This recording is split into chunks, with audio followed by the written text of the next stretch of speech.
आप सल्लल्लाहु अलैहि वसल्लम एक ही रात में स्टार्स, प्लैनेट्स, गैलेक्सीज को क्रॉस करते हुए जमीन से आसमान की तरफ गए। अब अल्लाह ने कुरान में एक जगह फरमाया है कि जमीन और आसमान के दरमियान हर चीज अल्लाह को सजदा करती है, विच मीन्स सारे stars, galaxies, planets, mountains, trees. लेकिन ये कैसे पॉसिबल है? सजदा तो इस तरह होता है। और कभी स्टार्स और प्लैनेट्स को हमारी तरह इबादत करते हुए किसी ने देखा है? लेकिन अल्लाह ने कुरान में बार बार कहा है कि ये सारी चीजें अल्लाह की इबादत करती हैं। तो यूनिवर्स के इन सारी चीजों में कोई ना कोई बात कॉमन, एक जैसी जरूर होगी। आज से बहुत साल पहले पूरी दुनिया का ये ख्याल था कि जमीन, अर्थ ही दुनिया का सेंटर है और जमीन तो साकिन है बेटा, जमीन रोटेट करती नहीं है, जमीन गर्दिश नहीं करती। लेकिन आज से 400 साल पहले गैलीलियो, जो एक इटालियन साइंटिस्ट थे, उसने दो लेंसेज को अलाइन करके रखा तो उसे पता चला कि ऐसे करने से दूर की चीजों को करीब से देखा जा सकता है। छोटे लेवल पर टेलीस्कोप्स दुनिया में पहले भी मौजूद थे, लेकिन इन्हें सिर्फ फौजी और समुद्री सफरों में यूज किया जाता था। लेकिन गैलीलियो ने इसी टेलीस्कोप को इम्प्रूव करके इंसानों की तारीख में पहली दफा इसका रुख आसमान की तरफ किया, जिससे उसने दुनिया से पहली बार सूरज और चांद को बिल्कुल करीब से देखा। और गैलीलियो ने इन सारों की मूवमेंट को ऑब्जर्व करना शुरू किया।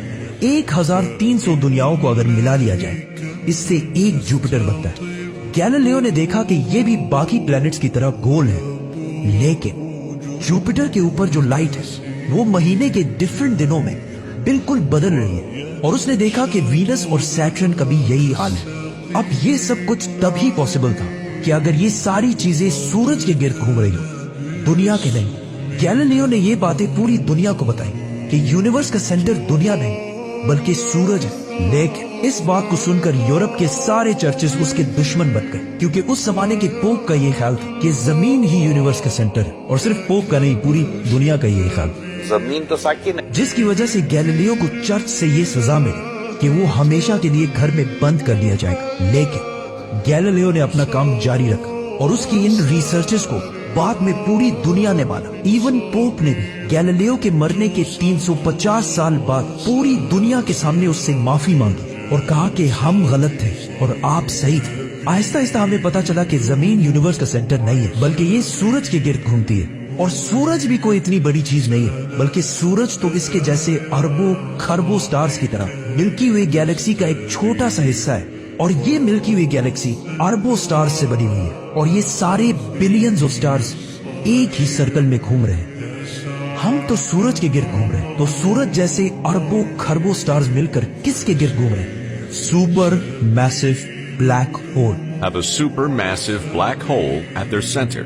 इस ब्लैक होल ने, जो हमारे सूरज से 40 लाख टाइम्स बड़ा है, ने पूरी गैलेक्सी को एक गोल सर्कल में रखा हुआ है। जिस तरह हमारे सूरज ने जमीन, जुपिटर, मार्स, इन सारे प्लैनेट्स को एक सर्कल में रखा हुआ है। लेकिन ये गैलेक्सी भी कोई इतनी बड़ी चीज नहीं है, बल्कि ये लाखों और गैलेक्सीज को मिलाकर एक छोटे से क्लस्टर का एक छोटा सा हिस्सा है। ये लाखों गैलेक्सीज मिलकर एक क्लस्टर बनाते हैं और ये क्लस्टर भी कोई इतनी बड़ी चीज नहीं है, बल्कि इस जैसे लाखों क्लस्टर्स मिलाकर एक सुपर क्लस्टर बनता है। और ऐसे हजारों सुपर क्लस्टर्स और भी मौजूद है। अब आपने ये नोट किया कि इन सारे स्टार्स, गैलेक्सीज, प्लैनेट्स में एक चीज कॉमन है कि इस पूरे यूनिवर्स में हर चीज किसी न किसी दूसरे ऑब्जेक्ट के गिर्द घूम रही है। और जब रसूलुल्लाह सल्लल्लाहु अलैहि वसल्लम भी आसमानों की तरफ गए तो उन्होंने बैतुल मामूर में फरिश्तों को नमाज पढ़ते हुए नहीं देखा, वो भी किसी चीज के गिर्द घूम रहे थे। लेकिन घूमने का इबादत से क्या ताल्लुक है? अल्लाह ने तो कहा है कि ये सारी चीजें इबादत करती हैं। आपको पता है अल्लाह ने ये बात किस सूरत में कही?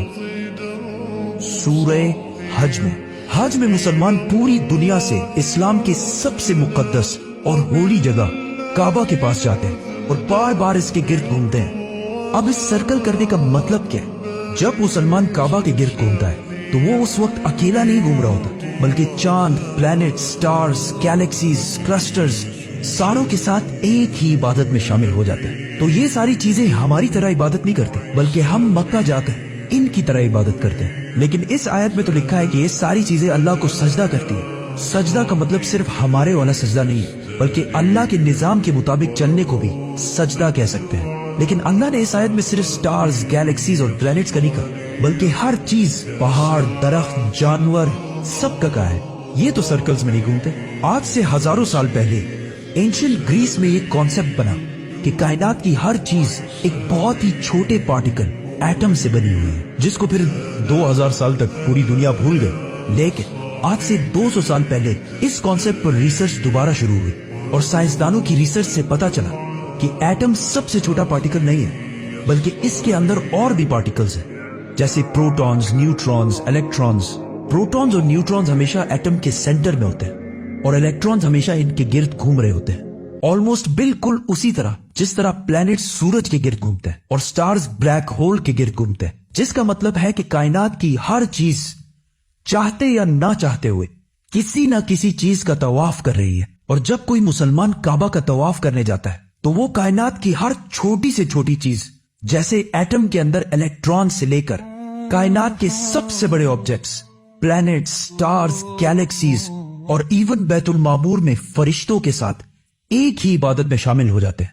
हो सकता है इसीलिए इस्लाम में तवाफ करना सबसे बड़ी इबादत है। तो जब सूरह हज में अल्लाह ने फरमाया कि ये सारी चीजें मेरी इबादत करती हैं, तो ये हमारी तरह इबादत नहीं करती, बल्कि हम मक्का में काबा का तवाफ करके इनकी तरह अल्लाह की इबादत करते हैं। लेकिन इन सारी चीजों का तवाफ करने का एक फिक्स टाइम है और जैसे ही ये टाइम पूरा होगा तब हर शख्स मालूम कर लेगा कि वो क्या लेकर आया है।